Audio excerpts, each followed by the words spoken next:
Hi guys, I'm Menen Nehneh, and today we're creating with Creative Masterminds. We are with R9M Production and Sota Studios. Let's get into it. Madam, I know we are shooting right now, but before we get back into it, tell me about your upbringing. So I am originally from Jamaica. I grew up here, really in Georgia, Georgia. Everything good? Okay. Really in Georgia, Georgia, from Conyers to Decatur, and then, now as I've gotten older, moving closer to the city, but very strict, very traditional for sure. Very island, even though I live here in Georgia. But yeah, it was cool. Very creative as well. And growing up, who did you desire to be? At first, I wanted to be a doctor. Then I just wanted to be a superstar. I remember I always just wanted to be like that girl doing everything. Besides my mom and the other people that I look up to severely, I would say one of my biggest role models is Barbie. I love Barbie so much because she does whatever the hell she wants to do, and she does it flawlessly while looking good at the same time. What is the creative process when you're modeling and creating the shoot? I would say my creative process is getting myself in the zone energetically before I do anything creative. So on the way to a shoot or beforehand, I try to get a nap. I try to make sure that I have food, water, but also to spending time to kind of like put my phone down, recharge. And I always pray before my shoots. I always spend time with God before my shoots, but I'm also super big on affirmation as well. So affirming my energy, grounding myself, like literally on the way here, I was listening to Subliminals. Subliminals is just like a track of affirmations again and again looped. So it rewires your subconscious mind to think what you want it to think. So a lot of energetic prepping, a lot of grounding for sure before I do anything creative. Have you ever felt disconnected from yourself when you were creating?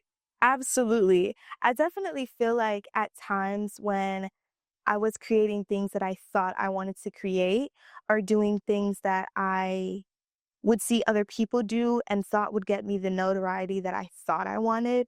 I was just very disconnected. Like even when I started content creation, it wasn't me. So I needed to connect with me in order to create like me. So, would you say that was the pivotal point that elevated your whole creation? Absolutely, for sure. I definitely think that during so many different revelations and transitional points of in my life, I started to understand that the highest frequency there is authenticity. And if you're not being yourself, you cannot get to even half of who you want to be. So I had to be real with myself and realize, okay, girl, we gotta be you. Let's be you. So, do you ever catch yourself seeking validation outside of yourself? Oh, absolutely. I'm definitely still working on that because growing up being a Caribbean woman and being raised in a traditional household, you are taught to do a lot of the things that women were taught back in the day just to, look pretty, make sure that, you look put together, and it's more so not for yourself, but for others, and how other people will perceive you, and even to being being in a position where I always had to make sure like my grades were straight, like I had very strict mom. So it was like I was always seeking validation from everyone else and everything I was doing instead of doing what I wanted to do. I just wanted to do things that made people happy so that they could do what I wanted them to do, I guess you could say. But now, I monitor that and balance that by whenever I post, I comment first for myself and I say, "Good job, Menen. You look so cool." And then like I'll repost my stuff myself and I'll just put my phone down. Yeah. So, I know you came from a strict family and it wasn't really you. So, how has creating helped you find yourself? I would definitely say creating has helped me find myself. That's a good question. Creating has helped me find myself by showing me the different versions of myself that I did not want to be. I was all of what I didn't want to be for myself. And so that showed me what I wanted to be for myself. So caring so much about what everybody thought and this and that, all those like shadow, I guess you could say, versions of myself, I wanted to change and be set free from that. And that's what creating did for me. So those things you were running from, such as your traumas and your wounds, does creating help you transform those things into a better life? Yes, absolutely. I'm actually currently working on a project that um, is stemmed from one of the worst times of my life, but it's so beautiful because you learn so much. Like, you learn so much, and sometimes hard lessons are needed. Sometimes you have to be put on your butt in order to learn the lessons that you had been shunning away for so long. So, for sure. Have you ever felt discouraged when you were creating things that were connected to your traumas? Yes.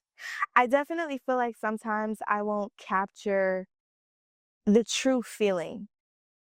And then it won't be perceived as I'm putting it out. I get really nervous, like, dang, is this gonna be good? Like, is it gonna be perceived how I'm putting it out? But then I had to realize that art is literally subjective. So how you're going to perceive it is going to be true to you and your trauma and your wounds. And those things can bend and be pliable to your true story.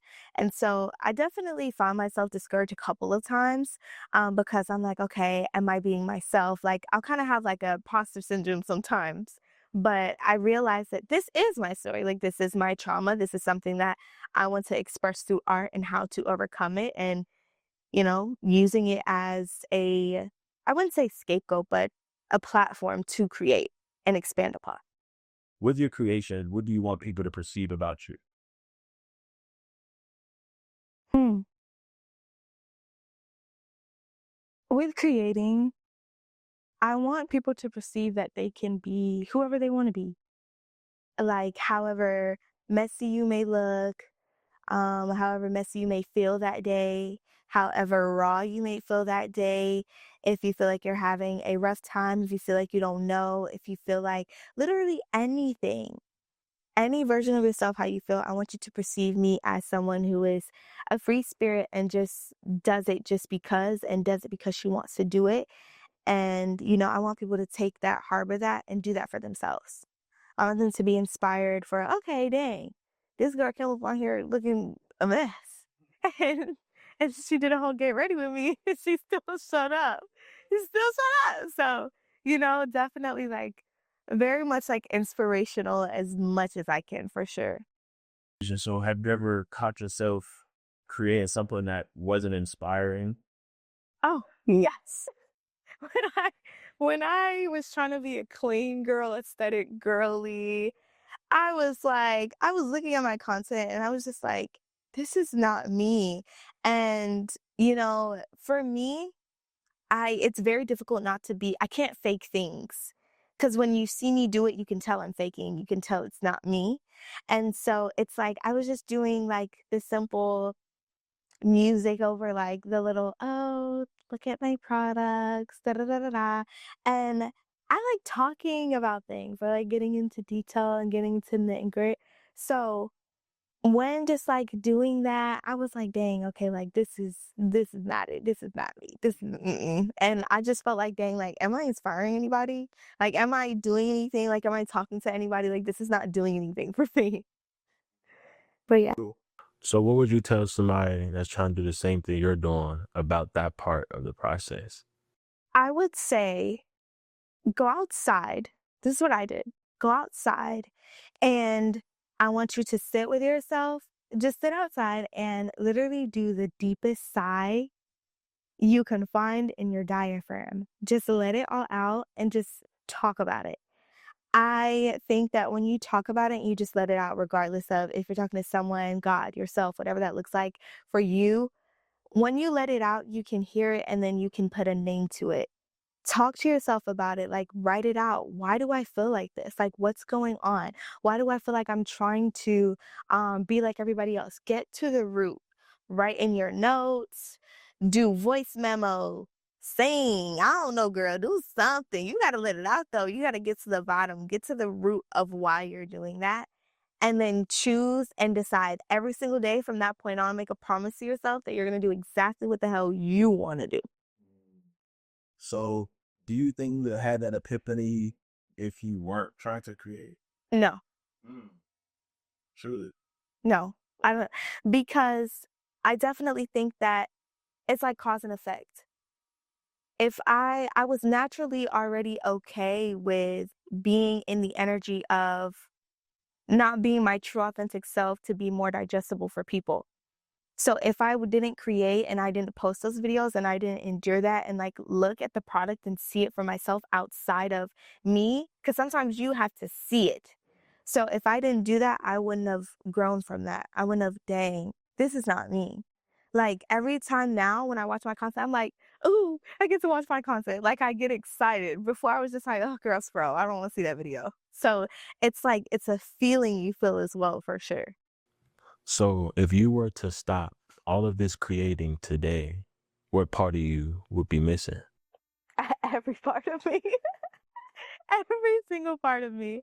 I literally feel like if I don't either help someone, create their vision, put together their vision, or if I don't create something, if I'm not doing something actively, creatively, I literally feel like I'm gonna die. Like it's like that's the best way I can explain it.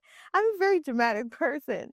So it's like I feel like, oh my gosh, I'm depressed. That's what I think. And I'm not, I just haven't created. So, you would do this for free as long as it's never taken away from you? Yes. Yeah. Yeah. You I yours? I started for free. And I was just happy to be there. I was just happy to be there. Beautiful. All right, we're gonna end it off with what would you say to your 12-year-old self? Yeah. I would say to my 12-year-old self, girl, you did it, girl. You are doing it, and I'm so proud of you. I know that you are still watching Barbie every single day, sister, eating the popsicles every single day. Slow down, drink a little water. Let's reel it in, okay? Reel it in, do your homework still, please. But you are doing so well. You're gonna be more than okay. Your problems that you have right now that you think are so big, they are not. And that's not me minimizing you because I know you're a little emotional and that's okay. But I'm just saying that we got it and we're so strong and we've built a business around ourselves and our brand. And I'm so proud of you, girl. You didn't have a good job. And I love you. So, yes. And say something else to the people. Leave them all. Yes.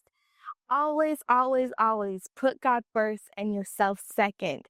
I promise you, when you pour into yourself, then you can pour into others. God will always take care of you.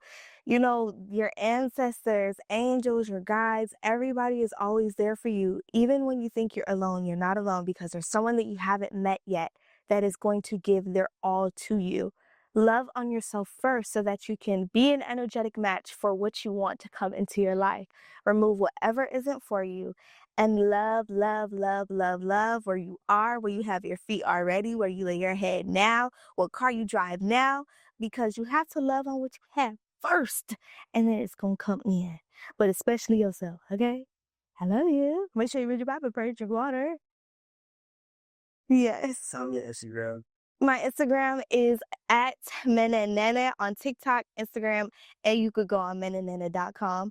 Look at my YouTube too. That's my YouTube. And follow Soda Studios because I'm the face of Soda Studios. And if you don't like me, then you don't like soda. You better like soda. So yeah. Oh, no.